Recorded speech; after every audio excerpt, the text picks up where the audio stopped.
Psychological warfare has been waged against America for much of this century. This war for the mind of the public has been facilitated by the emergence of mass media and the transformation of American education by behavioral psychologists. In the book 1984, George Orwell warned that people were in danger of losing their human qualities and freedom of mind without being aware of it while it was happening because of psychological, emotional, and intellectual manipulation, mind control. The most effective way to protect yourself from subconscious manipulation is by being aware of how it works. What the conscious mind believes, the subconscious acts on. It works like programming a computer. Information is fed into a computer, and the computer acts on it.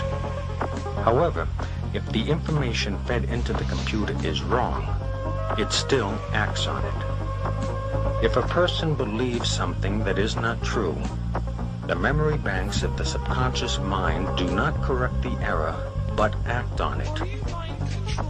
The theory of cognitive dissonance holds that the mind automatically and involuntarily rejects information not in line with previously accepted thoughts and beliefs. Watching television often produces an altered state of consciousness. Though not consciously perceived, the television screen, while appearing static, actually flickers. Any repeating light or sound pattern can lead you into an altered state. A hypnotist uses pattern speech by varying the pacing and inflection of his voice to induce this state of mind in his subject. It is in this state of mind where one is the most receptive to mental programming. Whether or not the information takes hold in the mind depends on two factors: trust in the source of the information and repetition of the message. Trust in the source of the information induces acceptance of the message as true, even if it is not understood. Repetition of the message embeds it in the subconscious so that acceptance of its truth and accuracy becomes a conditioned response. Thus, this information will be accepted as true without thinking about it whenever it is presented again. The flicker rate on the television is very, very important. It was timed to be so many cycles per second, and it actually just meets with the brain patterns for an alpha state. When our brain sees it through our eyes, we start to adopt that flicker rate in our mind, and we go into a deep alpha state. Watch children and watch their mouths. They drop open. They won't hear their parents talking. They're hypnotized, in fact. Why would they give that particular flicker rate when they could have chosen of a whole variety of flicker rates? It wasn't an essential thing to have. So it was done for a purpose. It was meant to be hypnotic. It was meant to be used as a tool of propaganda and indoctrination, even through the guise of entertainment and so on. It also was to create a new society because they were the avant-garde, as I say, leading the sexual revolution through drama, through little documentaries, fiction, non-fiction, all combines. Once again, back to Plato, the audience see what they see. You understand that it's even worked out towards different age groups. There's something on for everybody's age group. Each age group is actually being updated as well, even the elderly ones, into new ways of thinking or seeing things. But the target mainly was for youngsters. If we take one of the world's experts on propaganda, who was Jacques Ellul, who wrote extensively on how the mind works and how all entertainment, he said, that has to do with government programs such as police, detective stories, detective series, which contain little human dramas as the hook that you identify with to make you watch the whole story.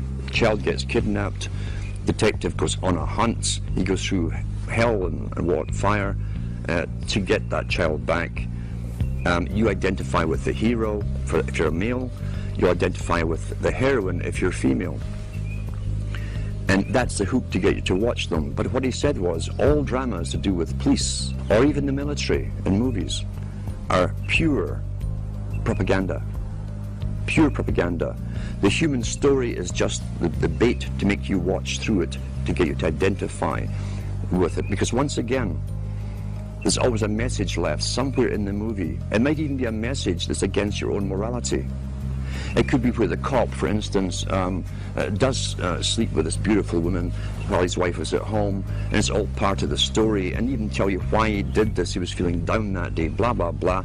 And so you've just again altered your viewpoints on how you yourself might behave in that situation. And it's sometimes that kind of thing can be justified. That's how you're downloaded through entertainment. It's there to alter and direct and always upgrade into another step of the direction that the entire culture for someone else's purpose. Let's talk about the effects of the alpha state first of all. Recent articles I've even read on the air from various science studies show you that even when you switch off television, you remain in that alpha state for maybe 45 minutes to an hour, sometimes longer, depending how long you've been watching it. With high definition, again, why would a president of a country mandate that all TVs had to go high definition? Is it because he really cares so much about your happiness? And he wants better quality for you? Or is there another reason for it? Well, I'm sure the effects of the old flicker rates and what it did will also be incorporated in high definition, but with even more added benefits for bringing you into a complete hypnotic state. How do you wake someone up who's addicted to television? You can't. Very, very simple.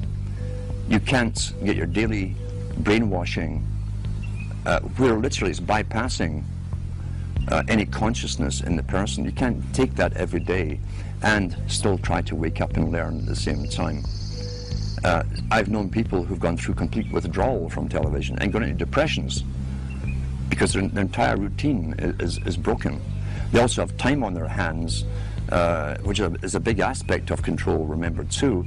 If you can take time away from a person who can think for themselves, who might say, oh, I'll go and read a book, I'll go and study something, or if you can take that time away from them and have them mesmerized in front of a television set, then you'll keep them dumb, stupid, compliant, and going along with the system. I always advise to people, if you know someone who's watching TV, it's quite simple to find out where they are mentally, psychologically, in the understanding of things. You can ask them a few simple questions. If they give you standard television answers, forget it. Simple as that, forget it. If you see some spark of their own opinion coming in, there's maybe a chance you can do something with them.